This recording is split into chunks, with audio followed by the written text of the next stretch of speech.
Hey, pop stars. Hello, and welcome to the latest episode of the Wind Down Rewind, where we rewind the latest in entertainment and pop culture news. Thank you for joining us. I'm Eddie. And I'm Tammy. How have you been, Tammy, since our last episode? I've been good. How you been? I've been pretty good. Chilling, just trying to make it.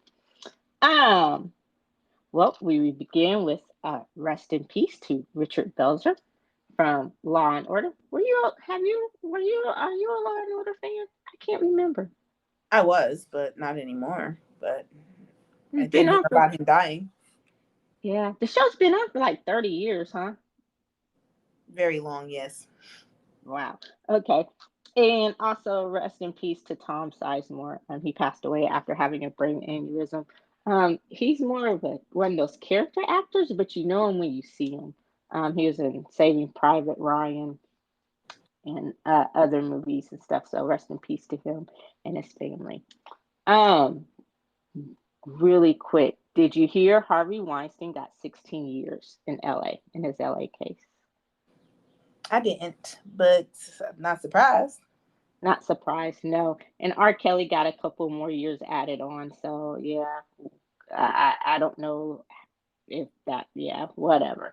But anyway, catching up really quick on a story that we've talked about, but just kind of doesn't seem to go away.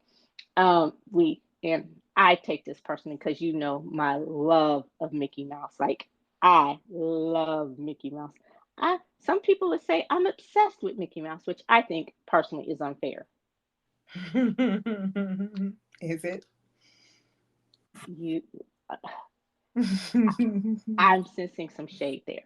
I'm sensing that you low key kind of want to say something No, you good. You good. Continue. about my love of Mickey Mouse. Like I admit, I love Mickey Mouse. I am a grown ass woman and I love all things Mickey Mouse. I mean, Okay, that's there. cool. We all got something. We all got something, Eddie. I said it. So I take this personally that Ron DeSantis is picking on Disney World. Not that, I'm not saying Disney is a perfect company because it's not by far, but um, he they became a victim, I guess, in his culture war when they came out last year against his stupid "Don't Say Gay" bill. So ever since then, he's been trying to pick a fight with Disney. Well, one of the things he had been threatening to do, which he finally did, is remove their special district status, which gave them a tax break. And everyone's thought, oh, so Disney has to pay taxes. But what that actually means is Disneyland, that area around Disney World, is 25,000 acres. That's a lot.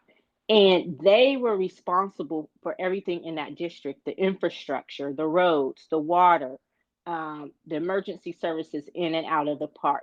All of that stuff in that area, Disney paid for its upkeep. So now that and people should have known something when Disney never fought this. This is the one thing they never fought back about, right? So now that they're no longer responsible for it, guess who's going to have to foot the bill for that? Over $1 billion. Florida. Yep. And it's people. So, I guess careful of what you ask for in the state of Florida. But yeah. And he finally admitted the quiet part out loud, which I think you have to be just not paying attention or not to know that he did come out and admit that say Florida was the testing ground for how he would want to run the country if he were to ever become president. God help us all. So we will stay aware of that. Um, so I guess did you hear about Don Lemon and what he said about women? That women in their 40s aren't in their prime? Yes. I gave what he was trying to say, though. What? Okay. What was he trying to say? Well, it goes back to what Nikki Haley said. So Nikki Haley was saying that none of the men in Congress is in their prime. It was more of a dig towards Joe Biden. Because is he 80 yet, or is he still in his 70s? I think he's like 78, 79. Okay. He's close. So it's supposed to be a dig at Biden, but you're basically digging at all of Congress, which granted I can understand because the average age, they're old. A lot of them, because they just keep being reelected. It's like a career for them rather than what it was ultimately supposed to be. But yeah, I just think it was a dig and he worded it wrong. Like, I listened to it and I was just like, are we going to make a big, huge thing? We are? Okay. All right. Go with it. Well, see, and I listened to what he said, and I had a different take on it. And I don't know that it, what got me is when he doubled down with some bogus statistics and it's like, Google it. And I'm like, but and it goes back to being like sexist. I mean, I did take offense to it. And I normally I'm okay with Don Lemon, don't agree with everything he says, but I couldn't, this one just didn't sit right with me because it goes back to women in their 40s being out of their prime what, like women in their 40s can't do anything, like you're too old to what, change careers, too old to be a mother now. And and it comes back to that whole childbearing thing, like once you hit like 30, your mid 30s, 32, 35, then you're considered to be within having a geriatric pregnancy. So it's just so much, like that statement was just so loaded. And then him doubling down on it with some stupid study that he found on Google or whatever. I took offense to it. And it just goes back to um, that whole thing when in Hollywood and other careers, that women, we reach a certain age and we just flatline or we top out, but men can keep going and going and going no matter what. But not a woman. Once you're a certain age, then that's it for you. You've reached the ceiling of what you can do. And I hate, and it's horrible because in a sense it makes you feel like you're defending Nikki Haley, who I don't want, that's not a stance I want to take, but in my opinion he was just dead ass wrong for that. And especially when you have, it seems like as women we're always being attacked and picked on, like in South Carolina, that new bill that they're trying to pass where you can be executed if you have an abortion, and the language is so vague that it also can extend to a miscarriage. So I just think that, fuck a culture war. Or are we like the main victims in a culture war? Like, I don't know. Is it a different war on women and a culture war? Are they the same thing? Are they combined? Like what? We're just, go I ahead. don't think it was that deep.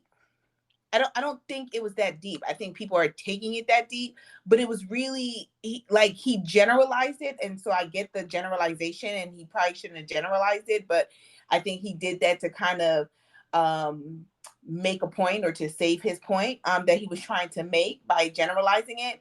But it was a dig at Nikki Haley. Her saying that people in government are not in their prime. She's not in her prime when it comes to her career, as well as I kind of took it as in, this is not your time. Like, this is not Nikki Haley's time to run for president of the United States. It's not. Like, it's not your time. She's not going to get the nomination. It's going to be a waste of money of whoever donates to her campaign. And so it was kind of like, I took it that way, as in, I get where he was going. I just think he worded it wrong. And then when he doubled down on it, it's like then people really took offense. But I just understood what he was saying on that she wasn't in her prime, and she's not in her prime. Like, maybe that beat me against the woman, but she's not in her prime on you running for president. And so can you talk about the men not being in their prime when this ain't your time either to be running for president and trying to run the government as well? Like, I just think it was more focused on Nikki Haley, and the general statement is making people take it broader than what he was actually stating for it, and just taking it further than where he was going with it. I don't think he was making that statement as deep as people are taking it. Not just but just in general from the conversations I've heard, people are taking that really deep, and I'm like, he wasn't that deep. Like, Don Lemon is not that deep, so he wasn't trying to be that deep. It was a dig at Nikki Haley, and I understood the dig that he made at Nikki Haley. Like, I take it for what it is. He worded it wrong, but I know what he was trying to say. So I'm just going to take it as what he was trying to get across, because I got it. Well, and to go back, Biden is 80. He has turned 80, Okay. so he's 80 years old. But and if he was trying, and I get it, words matter. But initially, because when I first, I didn't go back and look at the tape or the clip or see it for myself. So just on surface, just reading it, seeing the headlines, seeing the tweets, I'm like, oh, it's not that bad. But then once I actually had the time to go back and look at it for myself, I'm like, yeah, it's kind of bad. And as a person who is in the media, he should know that words matter. And using a word like women are not in her prime. And like I said, to me, it's the doubling down. It was the doubling down for me. It was the saying, well, women in their 40s, in the generalization. And if he's saying that, hey, this isn't the right time, like, honestly, the time for her to politically to have ran for president was probably after the church shooting in South Carolina, when she was on the national stage. And she was making a name for herself by the way that she handled that situation, which she did a good job, for the state and everything there. Before the Republican Party went completely off the fucking MAGA rails and jumped on the MAGA track. Um, and now, ever since, all she's done is carry Trump's water. So now you can't have carried Trump's water for the last 6, 7 years and then come back and say, oh, that's not who I am anymore, and try to make everyone forget that and have a revisionist history. Although that seems to be their thing now, wanting the revisionist history. But so, yeah, I think he, as a journalist, he's someone who should know that his words matter. And again, it's not always what you say, but sometimes how you say it. So, yeah, it was definitely the doubling down for me on that one. So I know you've heard, and we've talked a lot about it. And every time I want to move away from this story or from the Sussexes, the Duke and Duchess of Sussex, better known as Prince Harry and Meghan. Something just, eh, I don't know, the royal family does something even more petty, and it just makes it hard. It's like, is that all y'all are now? Is just the cruelty? Is that the thing that keeps you relevant? Is the cruelty that you show your son and his family? Um, so I know you heard that they've been kicked out of their house, or they're being evicted from their house, or asked to leave their house, the Frogmore College, on the grounds of Windsor Castle in England. And when I first brought this up, you had an interesting take. Do you remember what you said? Oh, is it the petty one? Probably. What's the petty one? Because I know I was thinking along the lines of, didn't they pay to get it renovated? So I was just like, if they paid to get it renovated, what I would do is I would go back to the house and I would put it back into how it looked before. I would gut that whole house. No Yes. matter how much money I paid, I'm gutting that house. But I don't know necessarily what you Yeah, right. was it that? Okay. It was that, and well, first you were like, well, they don't live there anyway. And I'm like, yeah, they don't, but the queen gave it to them. Like, have you finished Spare? Have I you haven't even started? started Spare. Oh, okay. Well, he talks in Spare about how that place is a really special to him. Just it's always been one of his favorite places. And there's a really beautiful pond and everything. And when they realized that they couldn't stay in that one little cottage, the dilapidated thing on Kensington grounds anymore, um, that they needed a bigger place, he went to his grandmother and she asked him, and they were thinking about it, and they chose Windsor together. And that's also where they got married at the castle and all that kind of stuff, or half their reception, whatever. So it's always been a special place to him. And then they made a big deal about it being renovated. So everyone made a big deal about them renovating the castle, about them renovating it. There's a bunch of little knocked off cottages, and they put it back into one and all of that. And then it's like, oh well, Charles and his "we can't afford her" whole thing. So they were like, fuck it, we'll pay for it. So they not only paid back the money for the renovations out of their own pocket, which means they basically paid for the renovations out of their own pocket. They actually were paying to lease the place years in advance. Like that was their place. That even though they're not being provided security anymore, that was their place. So now the day after Spear comes out, you tell them that they have to leave. And to add insult to injury, word on the streets is you want to give it to Prince Pedo. So it's like, what the fuck? Not Prince Pedo. My bad. Like what else? I mean, alleged. My bad. You right. I can't. We can't afford to get sued. Allegedly, Prince Pedo. Is that better? Allegedly Prince Pedo. That's funny. So I mean, like it's the pettiness for me. It's like they haven't said anything. The book came out. It was dying down. And I mean, is he mad that he can't get anybody to come perform at his coronation? Like Adele's turned him down. Like all these big names. Adele turned down the King of England? You know, Elton John turned him down because him and Diana were like BFFs. So Elton John turned him down. I think Dua Lipa turned him down. Like all of these big British acts have turned him down. Have like been like, nah, we good. Is it sad that I didn't know Dua Lipa was British?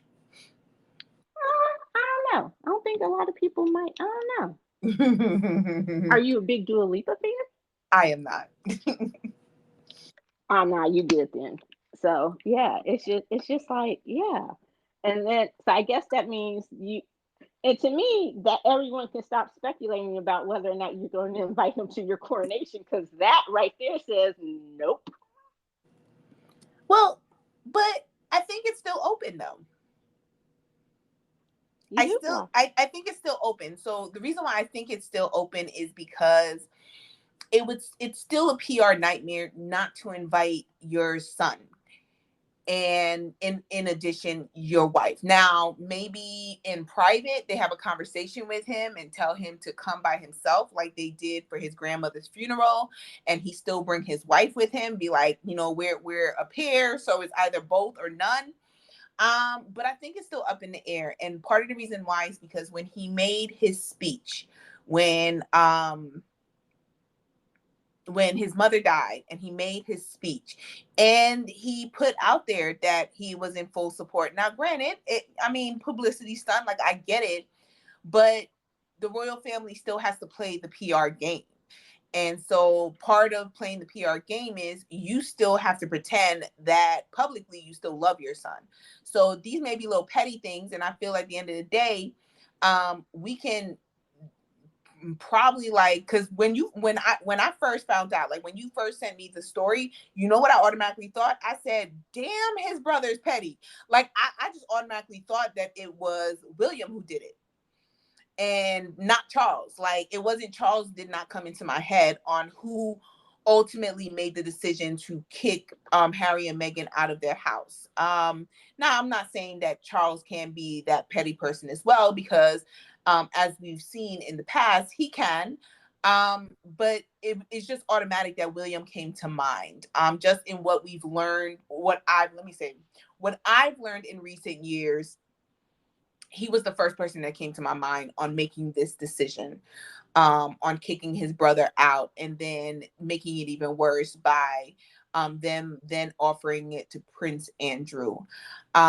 Because I also think like that feels a little bit like a dig as well, because with Meghan being so much about women's rights and everything like that, that is like petty on a whole nother scale, to not give it to like any of the cousins or anything like that, but to give it to Prince Andrew. Like, does he need it? Really?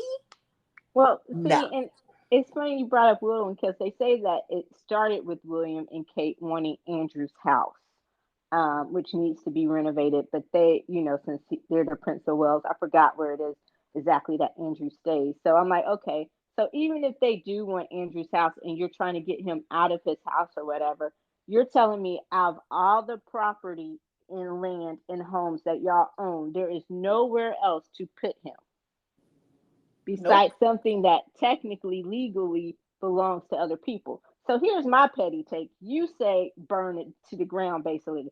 I say run me back my money. Like, for real, for real.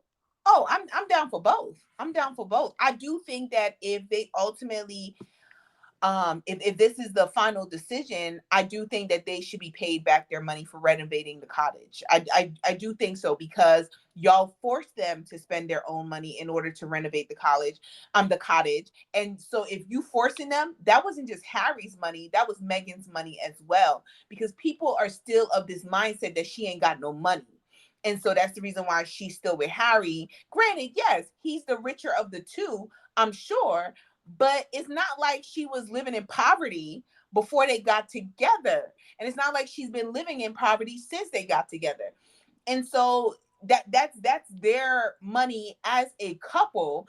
So give me my money back. Thank Like you. you're gonna have to pay me for these renovations before you kick me out, because it's got to be like a sale. I feel like let's sell this. Like, yeah, y'all may officially own this, but my grandmother gave this to me and said that me, my wife, and my child could live here. This is supposed to be our British home. So at the end of the day, and then y'all forced me to spend my own money for renovations because the public said that I shouldn't be able to take their taxpayer money to do it, even though it was on the property for the royal family. But okay, that's fine. But now y'all got to pay me back my money. It's got to Thank be you. like me selling you the cottage. Like, give me my money back. And thank you. Run me back my money. And we talking millions of dollars to renovate, like three. So I want my money, including inflation. Like, run me back my money. Like, that's all I'm saying. We will leave when you run me back my change. All right, run it back. That's all. And but like I was saying, William, yeah, something about him wanting the house, and I'm just like, y'all are beyond fucking petty. And Camilla can't wait to the day, because as of the official coronation, she will no longer be queen consort. She will officially be queen, meaning her children can get royal titles as well, her grown ass children. So, and yeah, it's a mess. It's just a fucking mess.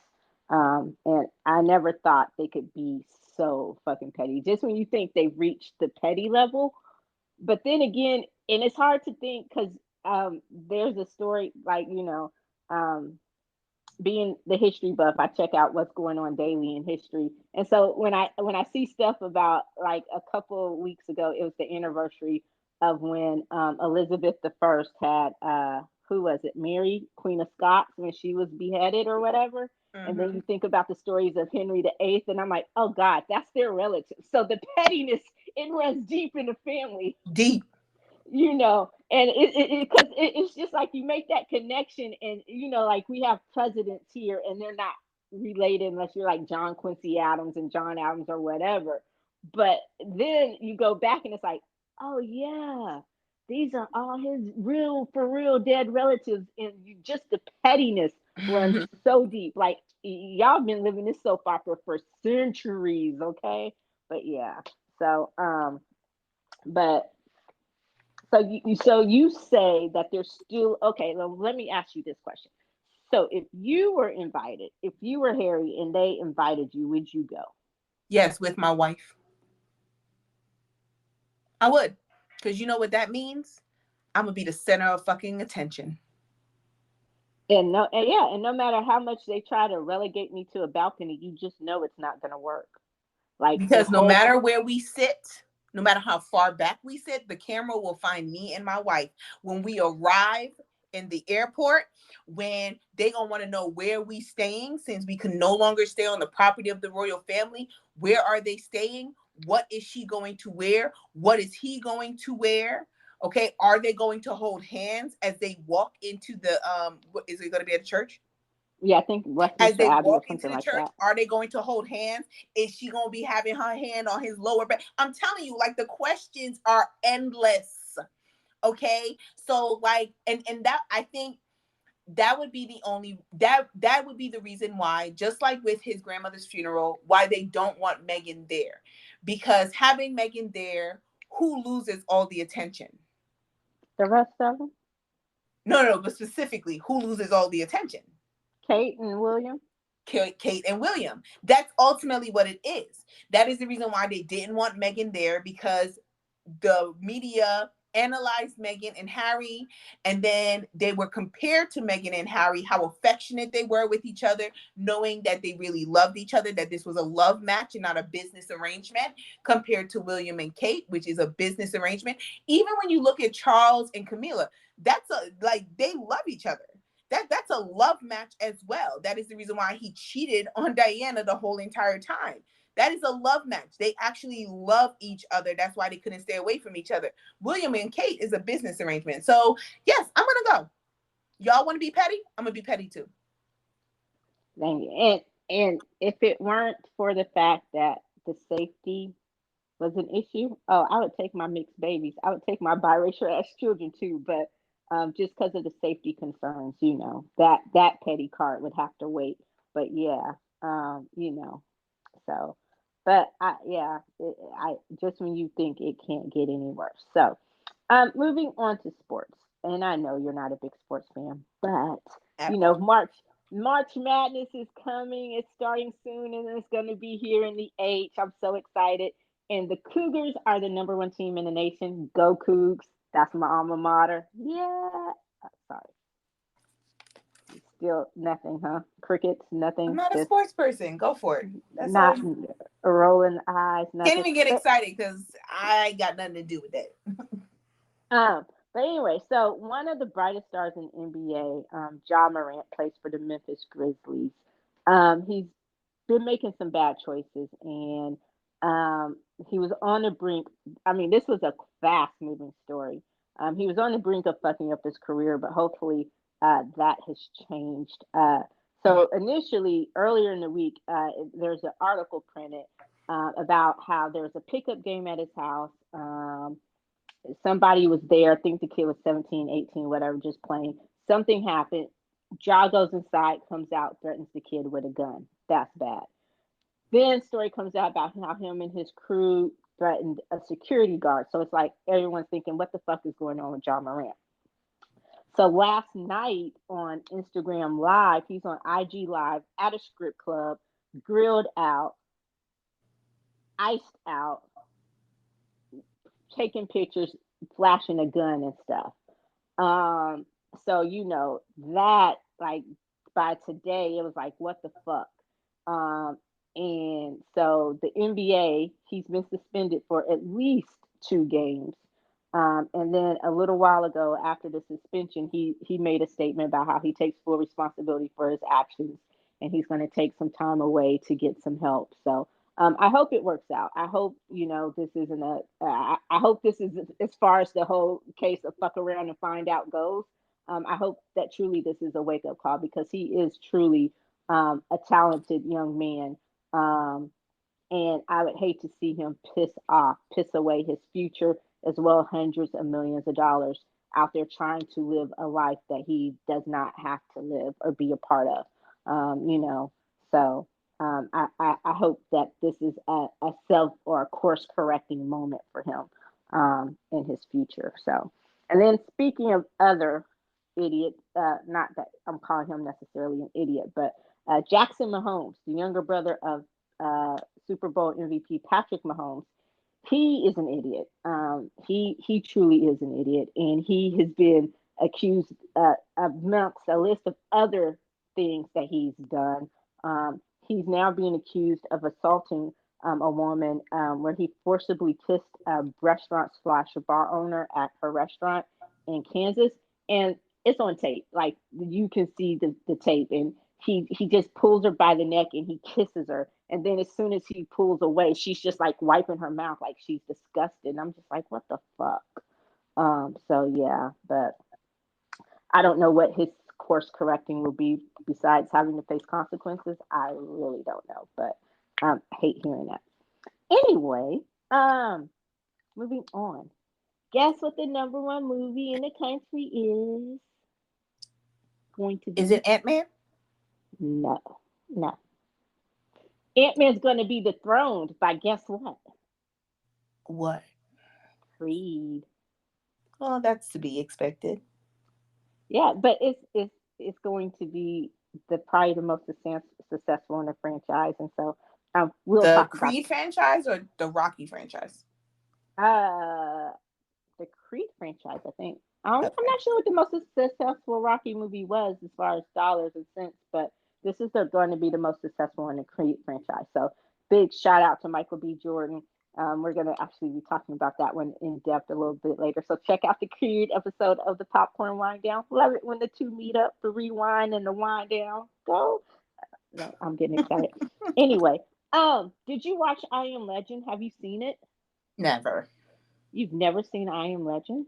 Never. Oh my gosh. Well, they are going to make a sequel, and it's going to star Will Smith and Michael B. Jordan. So I think that would be an interesting team up. I think that would be an interesting movie duo. Like, what you think?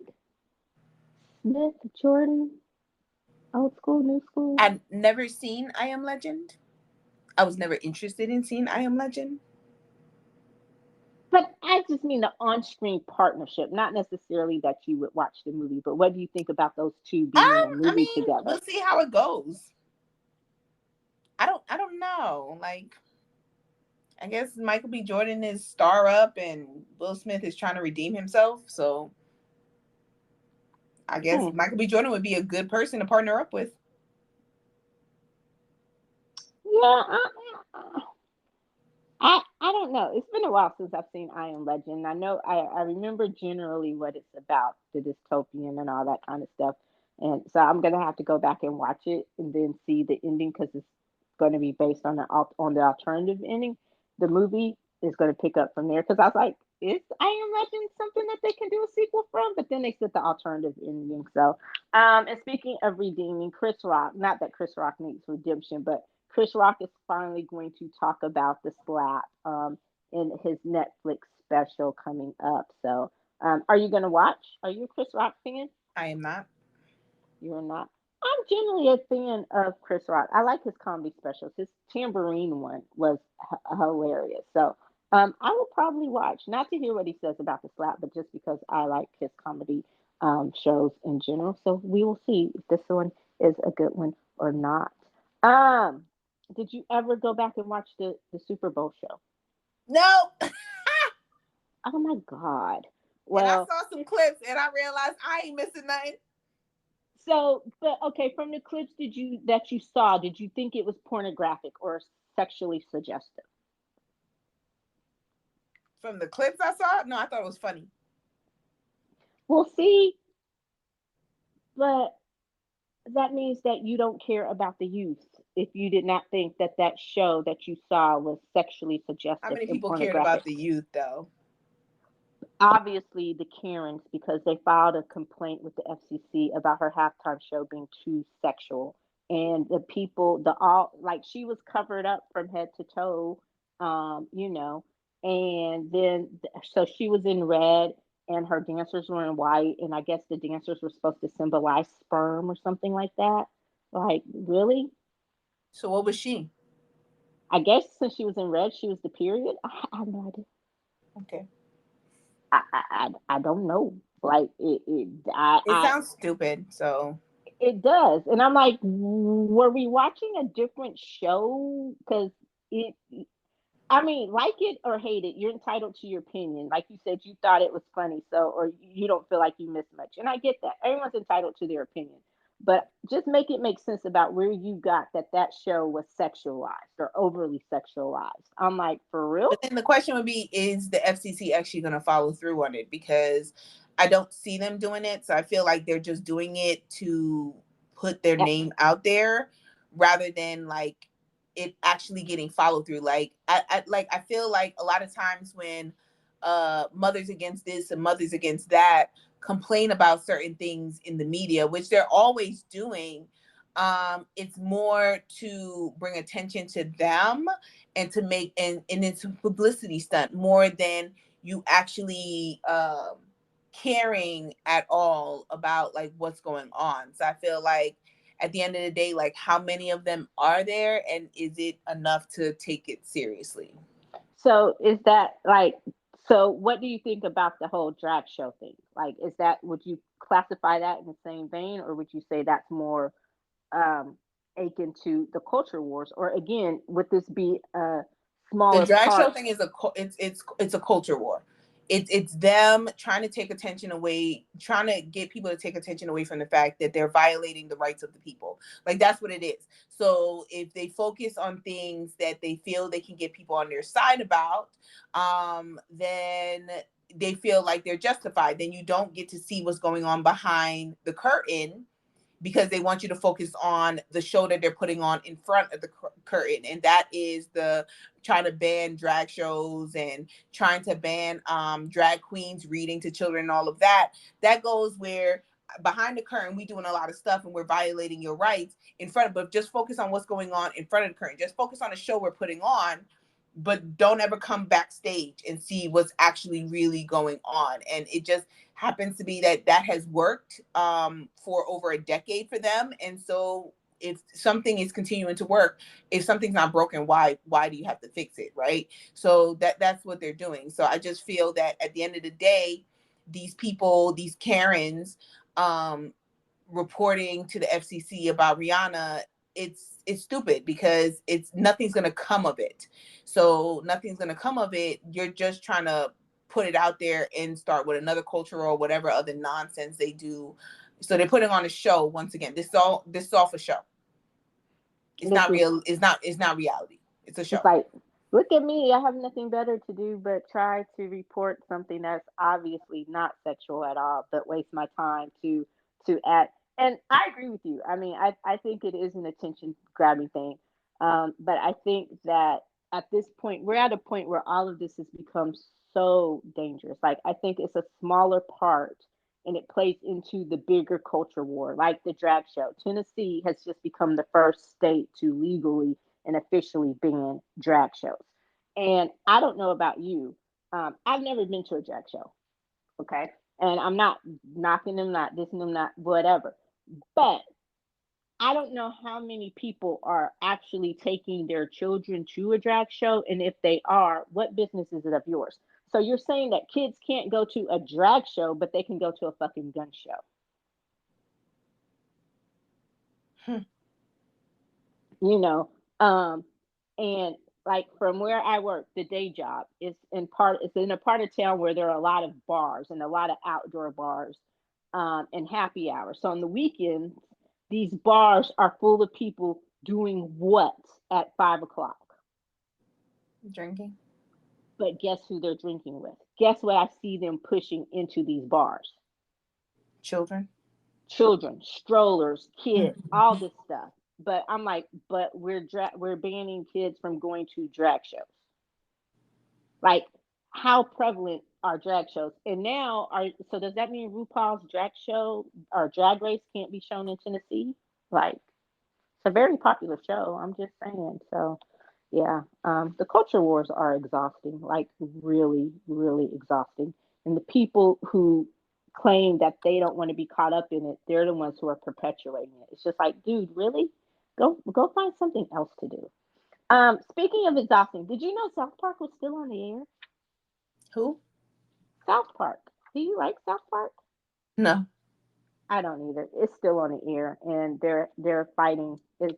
Embroiled in a $500 billion lawsuit, but who cares? Very popular. Anyway, it is very popular. And when I was like, South Park is still on, like really?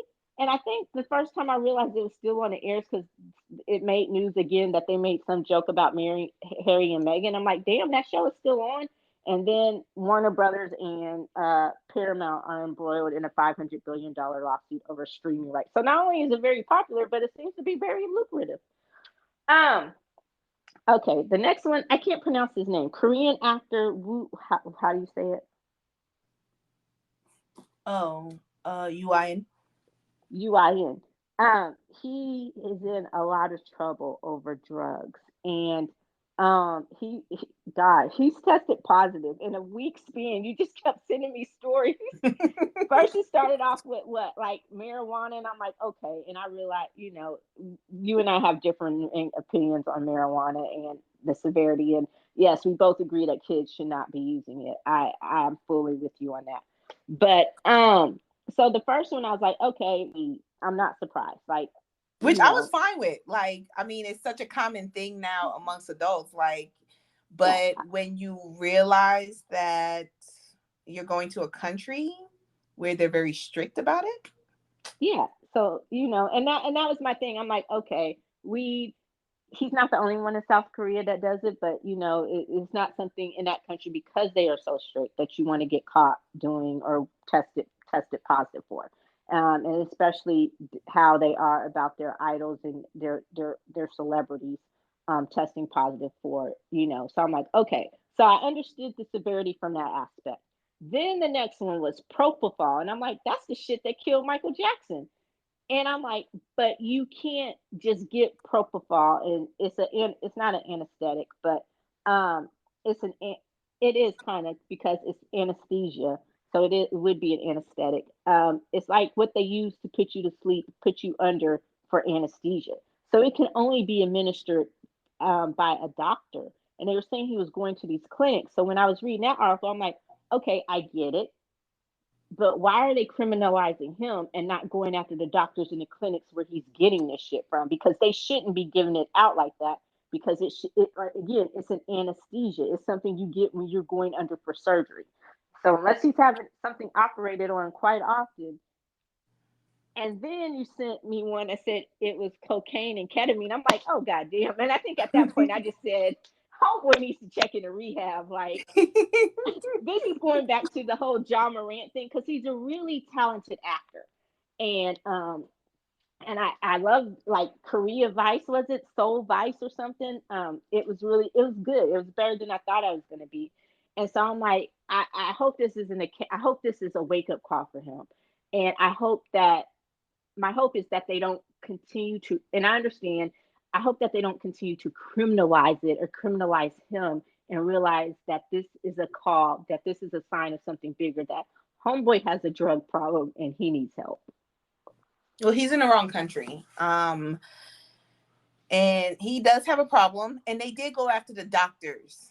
Okay, so it was a whole big, like, it was kind of like a sting. And so they knew he was coming back to Korea. So he was automatically caught up.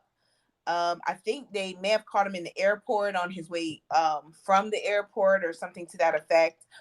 But they already knew, like, they kind of already knew what they were looking for. So when they tested him initially, it was marijuana. They're like, okay.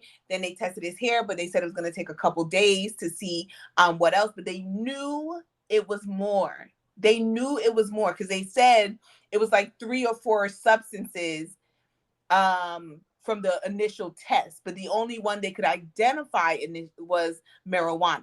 That was the only one they could identify. But they knew it was more. They knew it was more drugs in his system. And so drug testing him, they went after the doctors who possibly subscribed. Oh my God. prescribed. Prescribed. Thank you. I was like, I know it's not subscribed. Prescribed propofol. What? Propofol. Oh, that's really how you say it? Okay. Propofol to him. And so it's a big thing. But what people were saying, and I agree with this, because my initial thought was, okay, like, this is the Western world. Like, we got celebrities that do worse and still have a career, right? So people were saying his career is probably dead in Korea. But he still got those Netflix deal and everything like that. But when cocaine came out and ketamine, and I was just like, oh, it's over. It's a wrap. It's a wrap. Like, there's nowhere to go from here. Like, you are a full-on drug addict. Like, and Netflix has to decide if it was a Western actor, I think they would still work with them. But you have, like, they have to have, like, Korean, oh my God, what is it? I can't think these days. Korean partnerships. They have to have Korean partnerships, and they have to think of that. And if they're thinking along the lines of their Korean partnerships, they're going to have to let him go, which they already let him go from one of his movies. Well, and I get that. And there is a thing, and I'm not saying he shouldn't have to take responsibility, but what I'm saying is, does the punishment fit the crime? because at this point, even still letting him go from a movie, yes, clean yourself up, get your help. But is anyone trying to get him help? And here's where Netflix can be better. Like, just because that's the way it's done in Korea doesn't mean that it's right. It's obvious that he has a problem and he needs help. And criminalizing it, as we've learned here in America, everyone's, it's like everyone wants to be us, but everyone hates us and talks about how fucked up our shit is. And I can't disagree with that to a certain extent. But as we've learned here, learn from our examples and the shit that we've done so totally wrong.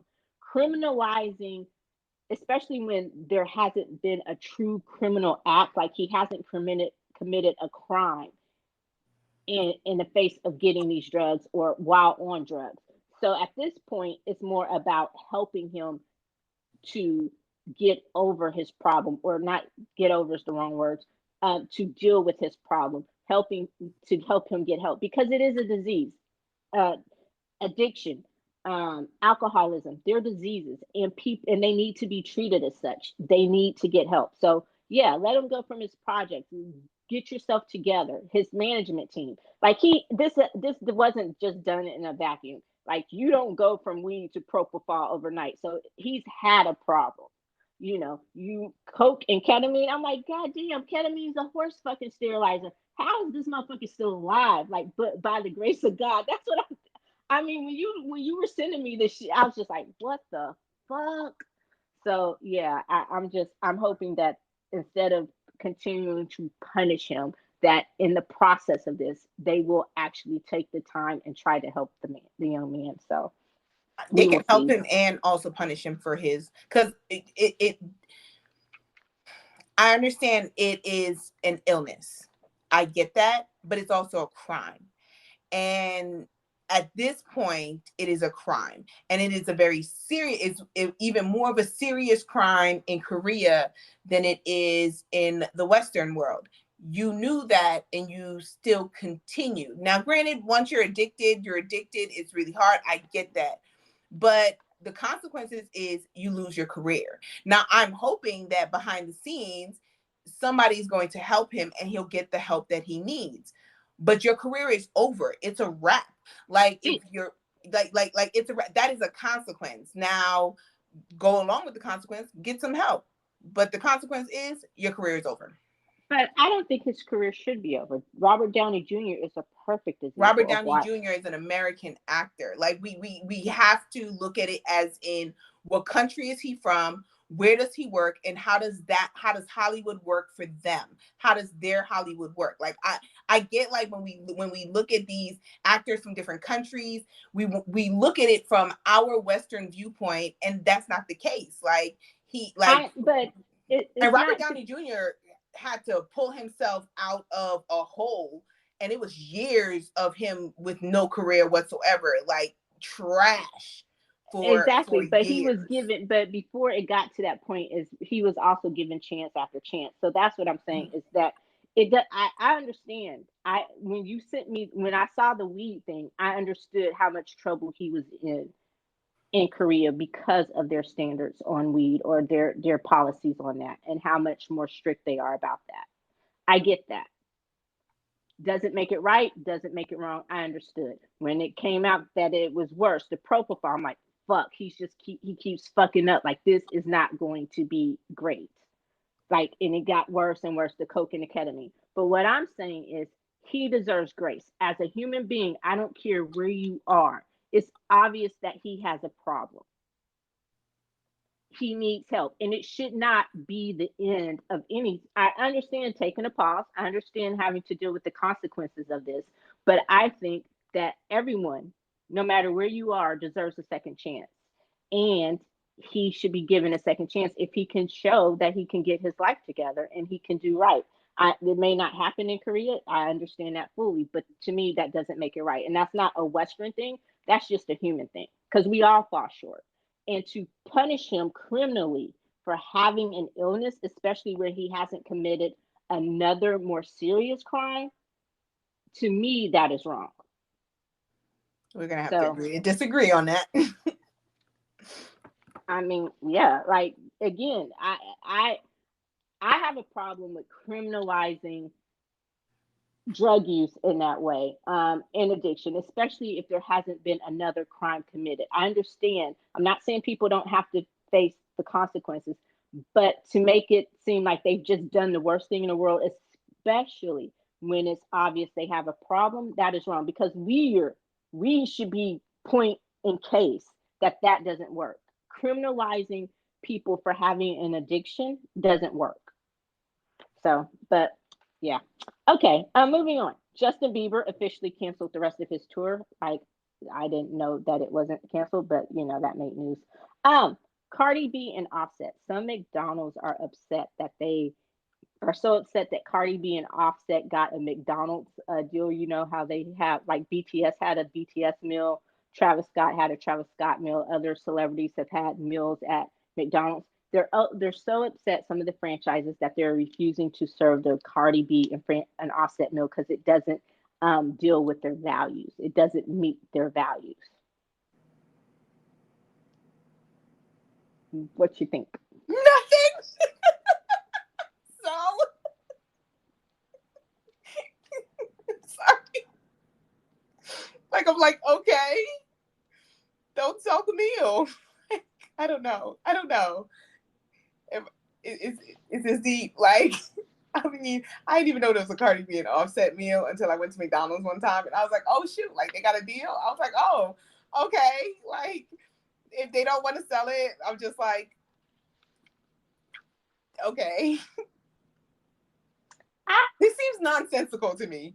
And I'm gonna have to agree. I'm like, dude, like really seriously, can't someone just come in and order the same thing and not call it the Cardi B and Offset meal? I mean, seriously, when BTS has, it's not like McDonald's is going out of their way to make a special meal. The BTS meal was literally a 10-piece chicken nugget meal with some special sauce that they don't normally sell in America. Like, really? So the Cardi B and Offset meal is what, probably 2 quarter pounders or something. You can just go in and call it any other name. You're still going to sell it. So I'm like, get again, chocolate up for the stupid culture wars, and you know. But anyway, Ed Sheeran is announcing a new album. He's sticking with the math theme. This one is minus. Wasn't the other one minus? Or no, the other one was equal. The last one was equals, right? Uh-huh. So he's done plus, divide, equals. So this one is minus. Are you an Ed Sheeran fan? I am. I am too. I'm looking forward to this. I hope it's better than Equal. I was a little bit disappointed in Equals, in the Equal album. Okay. Um. So speaking of disappointed with albums, how have you been excited about the new music that's been released so far this year? The what? The music that's been released so far this year. I'm gonna be honest, I haven't, I'm not a music person really. So I couldn't really tell you who's released new songs or anything like that. Yeah, I haven't been too excited. Like and I was going through, and I just, it hasn't been anything. Like I had hope. No, December, those last releases that came out like the last week of December, the last 2 weeks of December, like RM and SZA. I was like, ooh, 2023. And so far, not so much. It's been mostly blah. And I'm just like, oh. So I'm hoping as the year progresses that we get we get something that's just gonna get me in that zone. I've mostly been listening to old stuff here, and but we have a few new releases coming out this month. J Hope just dropped his, I guess we'll call it the See You Later track. His I'm going on hiatus track. Of course, he's the next one to go into the military. So the next member of BTS. The track is called On the Street, and it's with JCole, which is major. Did you hear it? Have you listened to it? Did you like it? Thoughts? Thoughts? I liked it way better than anything on his album. Okay. Since you hated the album, could you be a little bit more specific? Did you not comparing it to his album? J-Hope is not a rapper, and no matter how many songs he come out with, he's not a rapper. Like it's not his Like, he's talented. He's an extremely talented individual, but I will continue to feel that rap is his least talented area when it comes to his musical abilities. I think rap is lower than his vocal abilities when he sings. But I would say this was more promising than anything on his album. I did not like his album. We've already reviewed that multiple times. Like, I've said it multiple times. I was not a fan of his album. It was not something to excite me. This song, it was nice. It was nice. Like, I listened to it. I listened to it while I was watching the video, and I was just like, okay, all right, still not a rapper, but this is way better than what he put out last year. Okay. I just knew you were going to hate it. And I love JCole, so that was a good choice for a collab. Well, you know, JCole is his idol, and they met at Lollapalooza. So I guess that's where the where it started to marinate. Um, I was I was excited, I guess, because I knew he was going to drop something, but I never really paid attention to um, it being a collab with J. Cole. So I was one of the few people, like last person on earth, probably the only person on earth to be surprised that this song was featuring J. Cole. And I was like, oh shit. And so when I heard it, I was like, yeah. And then when I realized that, okay, technically it's a J. Cole song featuring J Hope, because he just let some he did something kind of unheard of. Like J. Cole's J I'm a huge J. Cole fan too. And J. Cole's wordplay, like he basically just let J. Cole take over the song. It's like, here, let me do my bars, my verses, sing this hook, and it's yours. And it was a I don't know that I would ever put those two together, but it worked and it was really good. And they didn't try to, of course, I don't think that you could, but you just let J. Cole be J. Cole. And I loved it. Like it was just, yeah. So, of course, I liked the album. Um, I liked his album, but we don't have to rehash that. But yeah, so I was really surprised and it was really, really good. So, um, all right. And Jamin, we got a date and a name, the 24th. So we're about 3 weeks away. And the name of the album is Face. Are you getting a little bit more No, excited or curious? no, Nothing? nope. And he's one of your I biases. Like love Jimin. he's I one of your do. favorites. You're just not looking forward to the album. I'm not like, I mean, when it comes out, I'll listen to it. I definitely will. I will give it a shot. Um, I mean, BTS is 1 for 1 right now for me. So we'll see. We'll see which side he gonna end up on, but they're 1 for 1. So I'll definitely listen to it. I'll give it an honest, try. And I really do hope that I like it. But I'm more excited about Kai coming out than Jimin. Because there's 3 people that I'm really like, no. Yeah, no, there were 3 people that I was really excited about their album coming out. And so, like, Jimin wasn't one of them because he's the weakest of the vocalists. So Okay. So you're not excited about Jamin, but you will listen to it. I will. I've definitely listened to it. It's BTS. Like, of course I'm going to listen to it, but we'll see how it goes. I'm looking forward to it, just from the slate of producers that he's been working with, and just from you can tell he has put more time in taking the vocal lessons more seriously. You can tell the improvements in his voice and his range. So I hope. I am cautious. I am optimistic. I think it's going to be better than what we even expect. Um, I'm anxiously awaiting it just because I want to hear your opinion. Like that's the thing that's just got me anxious, like on pins and needles. Like I want to hear this. Like, what is she going to think? And then I'm thinking, damn, Jamin, this has got to be like straight, undisputable Yo, you fire. make it seem I'm gonna be really harsh. I'm very You tough on are. BTS. I'm very tough on BTS. I know I am, but like I said, one for one. Like RM did You're not exactly what I counting expected Jin, him to and you're do. not counting Jin in that. No, because Jin wasn't an album. Like I'm looking at albums, and Jin wasn't an album. And Jin was a collab. It wasn't even him. But I'm They really, just. Oh, never mind. Go ahead. but like yeah. So it was J Hope first. That was a no. Then it was RM. That was a hell yes. Okay, I think he did a phenomenal job. What I expected him to do. I was very excited about RM's album coming out, and he reached all expectations. Um, and then my next two, I'm waiting to see like when they gonna be coming out. So Jermaine, I'm definitely gonna listen to it. I'll give an honest opinion of what I think of it, but he wasn't one of the ones I was excited about. Like my other two still ain't come out yet, so I got to see where when they coming. Okay. And then the courts, the Hybe and SM thing, that is just getting uglier and uglier and It uglier. is. And I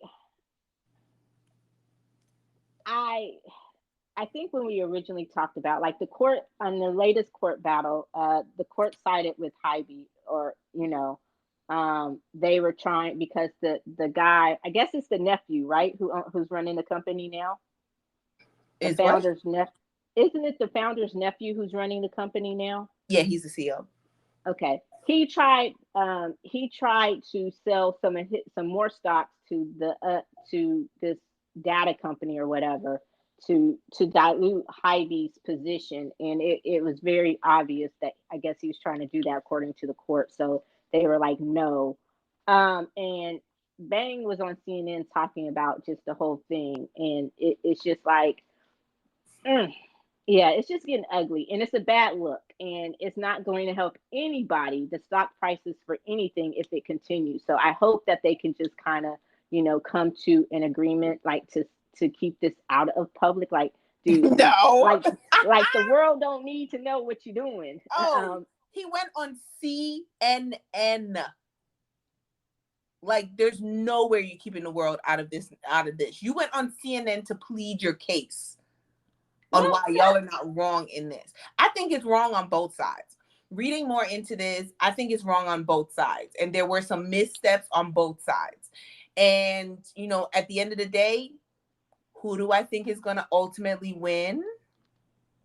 The more powerful company, which is Hybe. And so Bang is going to win. Is going to get exactly what he wants. But now what he has to do is he's going to have to persuade the artists and the people who work or who collaborate with SM. And you know how to do that? You know how to do that? How? Pay them more. Shit. No, that's not. It doesn't work. That doesn't necessarily work as well. That doesn't necessarily work as well. Like, because I think even their concern more is nobody wants to be in the shadow of BTS. And no matter the moves that I think Bang, at least this is just my opinion. No matter the moves that Bang makes, at the end of the day, it's BTS company. And like, being that you're BTS company, like, I think that's going to have something that they're going to have to work on behind the scenes of how you're going to work it out to make sure you let the artists know that they're not going to be in the shadow of BTS, because there is a lot of groups for SM and there are a lot of artists for SM that are famous in their own right. But, some people may have a fear that they don't want to be overshadowed because of the fact that BTS overshadows a whole entire company. And so, I don't know. Like, I mean, granted, I'm sure they'll figure it out. Because it's happening no matter what. But definitely has to be a concern. That would be a concern for me. Just kind of like seeing how it's working out. Well, to me, it's not. I get it, but that you could say the same thing about BTS overshadowing K-pop, like they're the kings of K-pop. So for everyone else, this is your turn. No, they're not. They're not the biggest group in K-pop. They're not the kings of K-pop. More or less, modern K-pop in this moment is BTS. It is. No, but you can't just throw that title. Okay. It's like saying Michael Jackson was the king of pop. There are other people out there. But he is the king of pop, though. But were there not other people out there? So there was, but that's still Michael Jackson's title. When you think of king of pop, that's Michael Jackson. Like you think of Michael Jackson when you think king of pop. When you think kings of K-pop, that title has already been given to who? Big Bang. Okay, but in modern times, in this time now, for the people who have just become K-pop fans, not the old heads, not the people who have been there, okay, but to most of the Western world who are now K-pop fans who don't know Big Bang because they haven't made music in a while, that title belongs to BTS. No, it doesn't. It does. Okay, so who's the king of pop now? There isn't a king of pop. I'm not being literal as saying that, hey, because no one has replaced Michael Jackson. That's not what I'm saying. I'm not trying to be, don't be so literal with what I'm saying. I'm saying if you go and ask people about K-pop, they're going to know BTS. Well, knowing BTS and giving them a title that's already belonged to another group that opened the doors like Michael Jackson did for pop is like, I understand BTS is the biggest group. I get it. Like they're the biggest group in the world. They are the most popular. They have open doors for K-pop. Okay, but you can't there you go. title them the kings of fine. K-pop. I misspoke, but that is my point. Okay. That was my whole thing. Like you can't title that to them just because they happen to be I'm sorry. the biggest most people aren't going to dig that far and to know Big Bang. From this point right now, modern, no disrespect to Big Bang, but the modern, you would say kings of K-pop. Just that's my point. They're the most popular ones. So they would be the overshadowing K-pop. Yes, Hybe is their company because they fucking built it. It started off as big hit. It was them and Bang. So there's no denying that it is their company. Everyone else, but what they've proven is that everyone else in that company can thrive too. From what I saw of Bang's interview, what he was saying is, because the guy asked him, why is this a good thing? And he said, we're not trying to take over. He said, that's one thing we're not trying to do. We want you to be successful. We're not coming in trying to stifle your artistry, your autonomy, your creativity. So I think that in a sense, if you're a group like NCT, where we've talked about multiple times how they don't make any money, or they only make money with, I think it would be a good thing. And one of the ways you can keep those people is by paying them more, giving them more to do. So I don't know. And I agree with you when you said that there were missteps on both sides. There have been. No one's perfect or blameless in this thing. It could have been handled better from both sides. What I'm saying from this point on is that they need to keep the drama out of the media and do their best to resolve this behind closed doors and make it seem like they are on one accord. Even if they're not, fake it till you make it. In public, like my mama said with me, what happens in this house stays in this house. In public, we are the most loving. No one needs to know that we just had a big ass fight. When we step out in public, we put them smiles on our faces and it's all good. So that's my free PR advice to both companies. Okay. Bam Bam is dropping a new one. Are you excited? You know I'm not. But you love Bam Bam. I love Bam Bam as a person and as a personality, yes. That don't mean I can be excited. He had 2 horrible albums, so no, I'm not. I'm cautiously optimistic. Third time's a charm. He's going to get it right this time. That's cool. Still not convinced, huh? We'll see. Fingers crossed. Hopefully he does. All right. Well, shout out to SZA. She continues to have the #1 album in the country, longest running artist, a female artist in that spot since Taylor Swift. So I think she's going on 13 weeks now. So big ups to her with her album. So I'm excited. You're not a SZA fan, are you? Nope. All right. So that is it, I think. You got a palate cleanser? I'm sorry? You I have a don't have a palate? palate cleanser, but since we were on K-pop, Okay, what you got? so Astro, the group, with Chan Woo, uh, they lost a member recently. What? So their main dancer, he was a phenomenal dancer too, and he was one of the main rappers of the group, Rocky, has decided not only to leave the agency Fantasio, but he also left the group Astro. So he was in negotiations, and it has been a minute,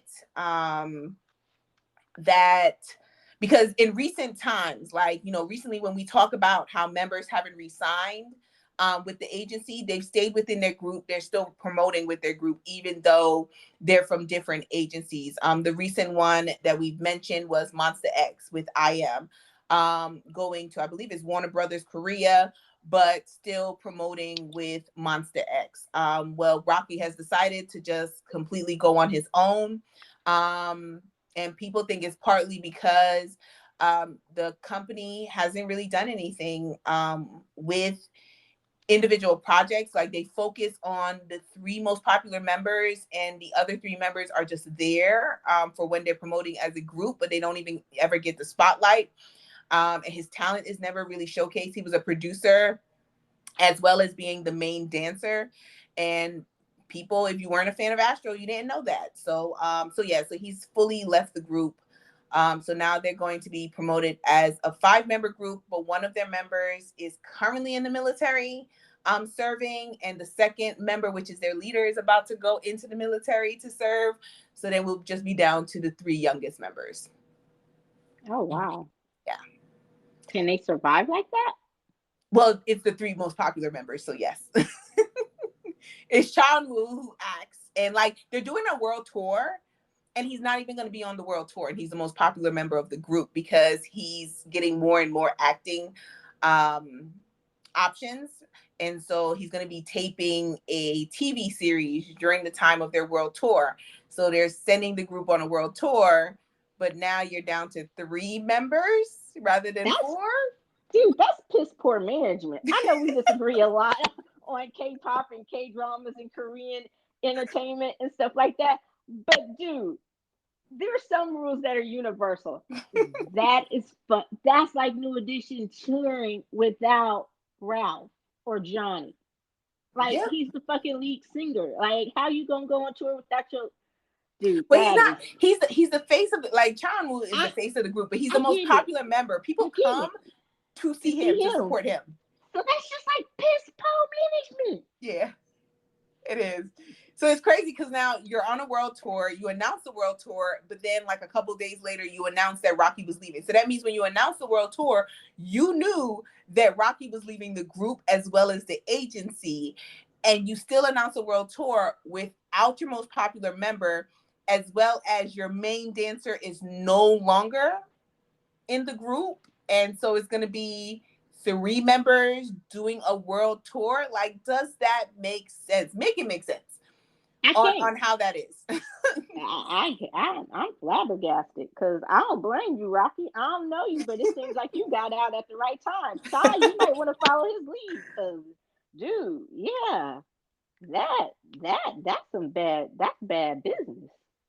Yeah, so That is really, and it kind of shows once again what, the more of you get into the bubble, the more you realize you cannot believe what they put out there, and because it's all publicity and they're playing a role. I swear, like, all of these idols are actors.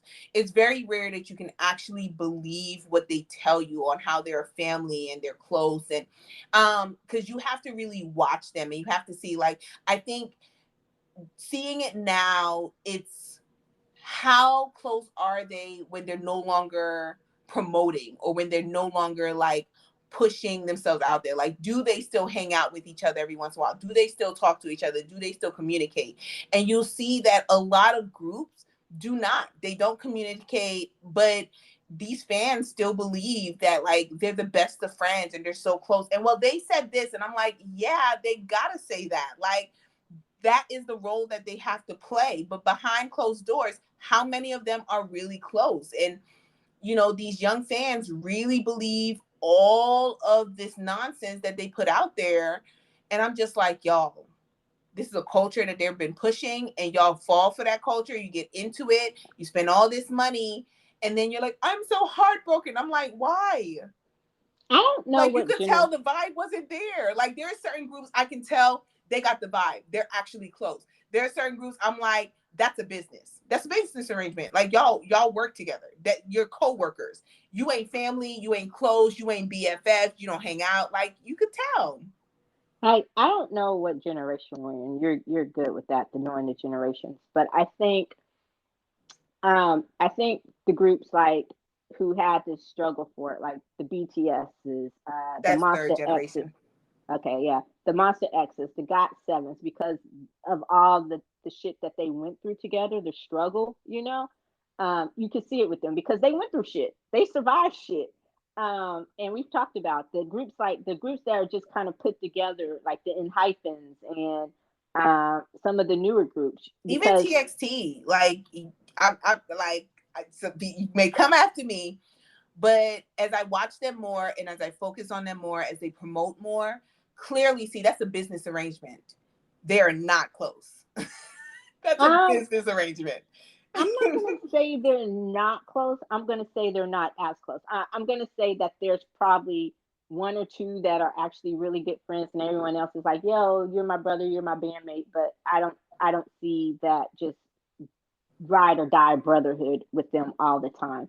There are moments when it's like, okay, so yeah, like the groups It's a who job. have, yeah, the groups who haven't, and I'm okay with that. You don't have to be the best of friends, but No, again, it's just the promotion. It's like when people talk about these groups, they really believe everything that these group that they're members hearing. say, and how they present themselves as. And I'm just like, no, that's not it. A perfect example of a business arrangement and how we're coworkers more than family is NCT. Because NCT is there's a perfect 50 thing because they fucking have their members. cliques. Yeah, They they have do. their cliques, and you can clearly see the cliques. The older members are close, the younger members are closer, the middle members are like, you can see the cliques. Like, even when you look at the units, they're not necessarily close within the units, and then that's just for me, like, kind of like just watching like how it's just weird. It's just weird. This is when I was in my bubble, but like, it's very, very rare to get groups like Got7 or BTS, which very, very rare to have those types of groups. I hear Mamamoo is like really, really close as well. There's female groups and there's male groups that are really, really close, and it's just very, very rare to have that, especially when you put people together just to be a group. It's really hard to get that full cohesion. And so, but I just think of the fans who really believe everything that comes out and do not realize that it's a job. It's a job, and they have to act a certain way in front of you, and you fall for it every time. Sorry, that's just like my little rant. Yeah, especially with the groups that were put together like right around 2019, 2020, where the groups that really haven't had the opportunity to like tour and go on the road together, because that also builds a bond when you're on the road with someone for 6 months out of the year, 7 months out of the year.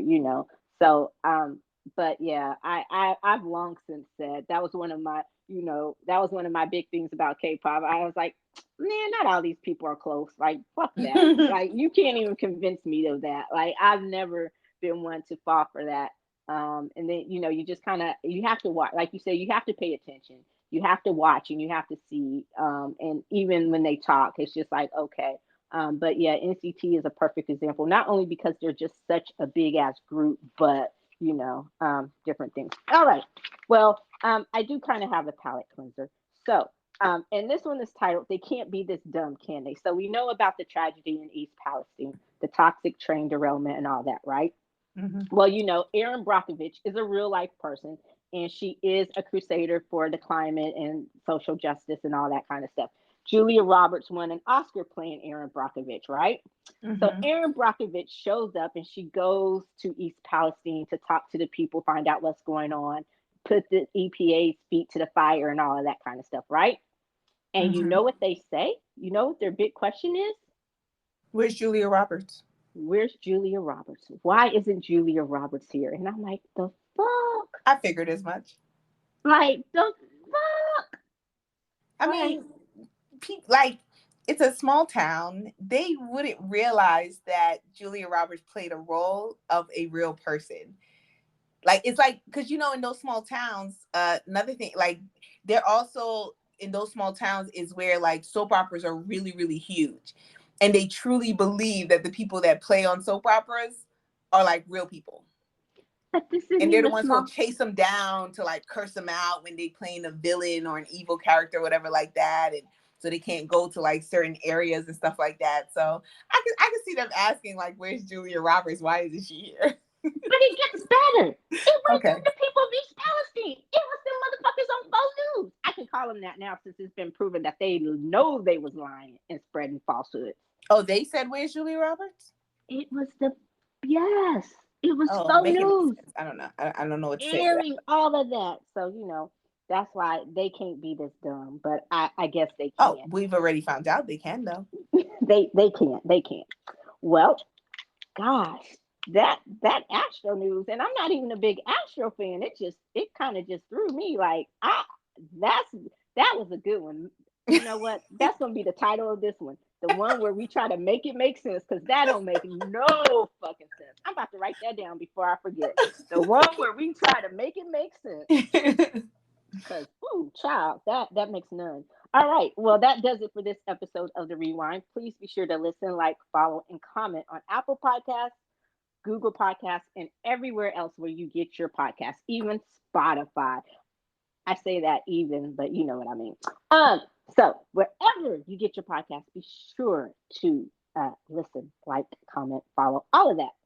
You can also keep up to date on the latest in entertainment and pop culture news, as well as other amazing kernels of pop culture goodness at thepopcornandwinddown.com. That's it. That's the plug. Poppity pop, pop, pop, pop, pop. Thank you as always. And until next time, I'm Eddie. And I'm Tammy. Bye. Peace.